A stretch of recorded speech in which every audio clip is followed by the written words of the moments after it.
Hello students, Amit এডুটোরিয়াল YouTube চ্যানেলে তোমাদেরকে স্বাগত জানাই। আজকের এই ভিডিওর মাধ্যমে গড় চ্যাপ্টারের টাইপ 6 এর অঙ্কগুলো সলিউশন করিয়ে দেবো। আগের ভিডিওগুলো দেখার জন্য তোমরা অবশ্যই প্লেলিস্ট ফলো করো, যেখানে প্রত্যেকটা চ্যাপ্টারের অঙ্কগুলো আলাদা আলাদাভাবে সলিউশন করা রয়েছে। আসছি একের দাগের অঙ্ক। একের দাগের অঙ্ক তো বলছে, এক ক্রিকেট খেলোয়াড় নবম ইনিংসে 60 রান করায় তার ইনিংসে রানের গড় 4 বৃদ্ধি পায়। নবম ইনিংসে খেলার পর তার রানের গড় কত হবে?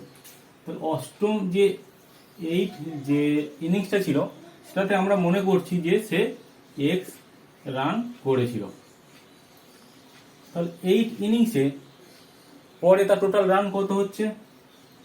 8x। এবং সে নবম ইনিংসে করছে 60 রান করছে। এর ফলে তার যে গড় রান হচ্ছে সেটা 4 বৃদ্ধি পাচ্ছে। 8 ইনিংসের পর্যন্ত গড় রান ছিল আমাদের এক্স রান, টোটাল হলো 8x। তাহলে যখন আরো 60 রান করছে, সেক্ষেত্রে তার রানের গড় আরো 4 বৃদ্ধি পাচ্ছে। এবং তাহলে টোটাল হচ্ছে 9 ইনিংসটা হয়ে যাচ্ছে। এবং 9 ইনিংসে টোটাল রান হচ্ছে তার এক্স প্লাস 4 ইন্টু 9।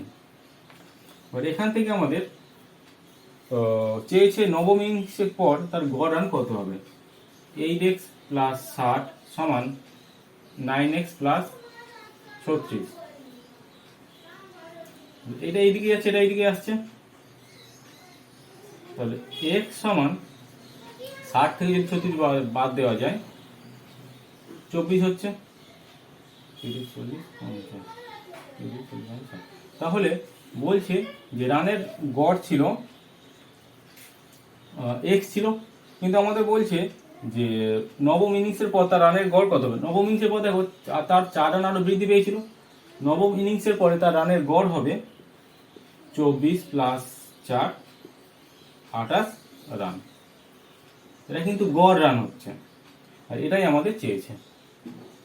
তাহলে অঙ্কটা দেখো আরো একবার তোমাদেরকে বলে দিই। বলছে এক ক্রিকেট খেলোয়াড় নবম ইনিংসে যদি 60 রান করে, তাহলে তার রানের গড় 4 বৃদ্ধি পাচ্ছে। তাহলে অষ্টম ইনিংস পর্যন্ত আমাদের রানের গড় কত ছিল সেটা আমাদের জানা নেই, সেটা আমরা এক্স ধরে নিচ্ছি। তো অষ্টম ইনিংসে টোটাল রান হচ্ছে, মানে অষ্টম ইনিংস পর্যন্ত টোটাল রান হচ্ছে আমাদের 8x। তো নবম ইনিংসে সে 60 রান করছে, তাহলে তার গড় রান আরো 4 বৃদ্ধি পাচ্ছে।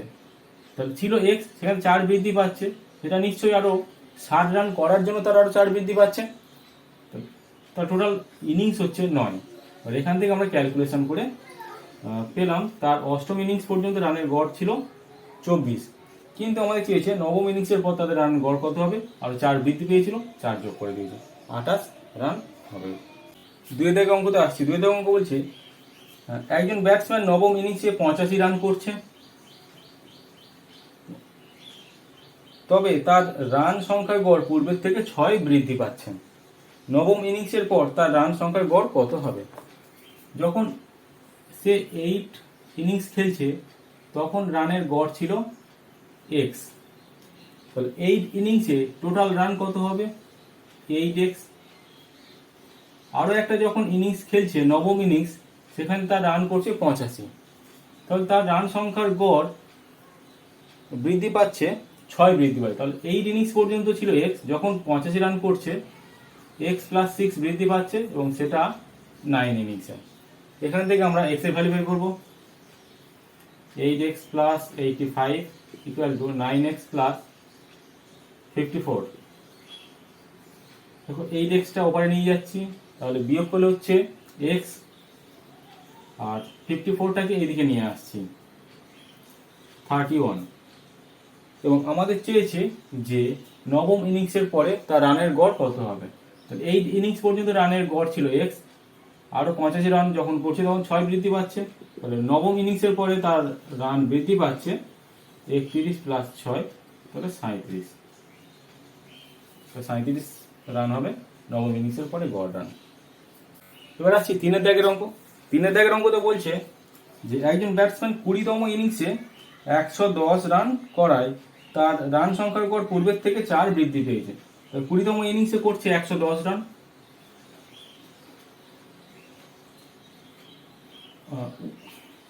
তাহলে 20তম ইনিংসের পর তার রান সংখ্যার গড় কত হবে? তাহলে যখন সে 19তম ইনিংস খেলেছিল তখন আমরা মনে করছি যে তার রান সংখ্যার গড় ছিল এক্স। তাহলে 19তম ইনিংস খেলার পরে টোটাল 19টা ইনিংসে তার রান সংখ্যা কত হচ্ছে, 19x হচ্ছে। 20তম ইনিংসে 110 রান করছে, তাহলে তার রান সংখ্যার গড় বৃদ্ধি পাচ্ছে 4। তাহলে x ছিল x, সেখানে 4 বৃদ্ধি পাচ্ছে, সেটা 20তম ইনিংস খেলার পরে।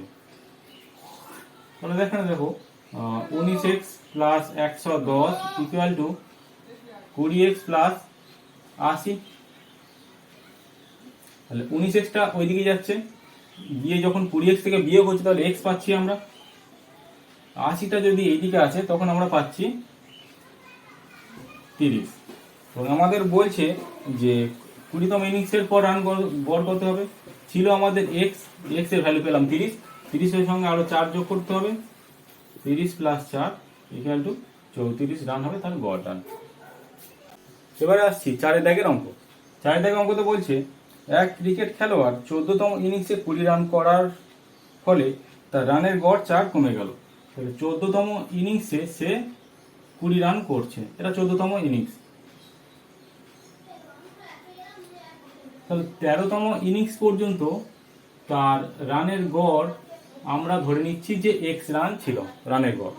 তাহলে 13তম ইনিংসে টোটাল রান হচ্ছে 13x। 14তম ইনিংসে যে 20 রান করছে, তাহলে রানের গড় কিন্তু এখানে বলছে যে 4 কমে যাচ্ছে। এবার এখান থেকে আমরা x এর ভ্যালু বের করবো। 13x plus 20 equal to 14x minus 56।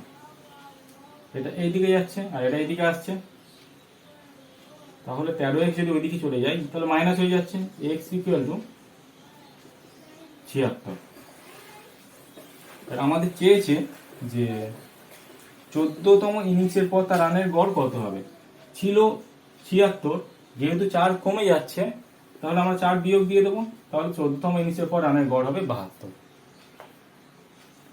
Next অঙ্ক বলছে 5 দাগে একজন ব্যাটসম্যানের 11তম ইনিংসে একটি নির্দিষ্ট রানের গড় রয়েছে। 12তম ইনিংসে তিনি 90 রান করেন, এর ফলে তার রানের গড় 5 কমে যাচ্ছে। তাহলে 11তম যখন সে ইনিংস ছিল তখন তার রানের গড় আমরা ধরে নিচ্ছি x ছিল। যখন সে 12তম টোটাল, তাহলে গড় যখন x থাকছে তাহলে টোটাল রান হচ্ছে 11x। যখন এবারে সে 12তম ইনিংস খেলছে সেখানে 90 রান করছে, এর ফলে তার রানের গড় 5 কমে যাচ্ছে, ছিল x, সেখান থেকে 5 কমে যাচ্ছে, গেলে 12তম ইনিংসের পর তার রানের গড় কত হবে, তাহলে 11x plus 90 equal to 12x minus 60। 11x K 12x এর উপরে নিয়ে যাচ্ছে, নিয়ে গেলে মাইনাস হয়ে যাবে, তাহলে x হলো, আর 60x কে এইদিকে নিয়ে আসছে, নিয়ে আসলে হবে 155। কিন্তু আমাদের চেয়েছে যে 12তম ইনিংসের পর তার রানের গড় কত হবে। দেখো 115, কিন্তু এখানে বলছে তার রানের গড় 5 কমে যাচ্ছে, তাহলে এখান থেকেও 5 বিয়োগ করে দেবো, দিলে হবে 145 রান তার গড় রান হবে।